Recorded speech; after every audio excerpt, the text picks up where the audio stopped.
اعوذ باللہ من الشیطان الرجیم بسم اللہ الرحمن الرحیم۔ پچھلی آیت کے اندر انا انزلنا التوراۃ فیہا ھدی و نور، تورات کے بارے میں پڑھ رہے تھے ہم، اور اللہ تعالیٰ نے تورات کے اندر روشنی اور نور اتارا۔ اللہ نے فرمایا کہ ہم نے تورات کے اندر روشنی اور ہدایت اتار دی، کس کے لیے؟ یہود و نصارہ کے لیے، اور پھر بھی وہ حق کو چھپاتے تھے۔ اور آگے کہا کہ وَكَتَبْنَا عَلَيْهِمْ فِيهَا أَنَّ النَّفْسَ بِالنَّفْسِ، کہ ہم نے مقرر کر دیا تھا، لکھ دیا تھا ان پر اس کتاب میں کہ جی کے بدلے جی، یعنی جان کے بدلے جان، اگر کوئی کسی کو قتل کر دے تو اس کا بدلہ قتل ہی ہے۔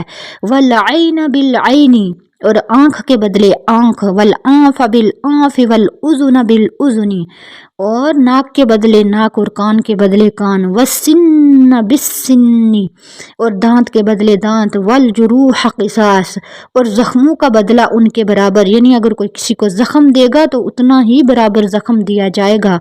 فمن تصدق به فهو کفارۃ اللہ، آگے کیا کہا کہ جس نے معاف کر دیا تو وہ گناہ سے پاک ہو گیا۔ اگر کسی نے معاف کر دیا کسی کو تو اللہ تعالیٰ اس کو گناہوں سے پاک کر دے گا، یہ تورات کے اندر اللہ نے فرمایا تھا۔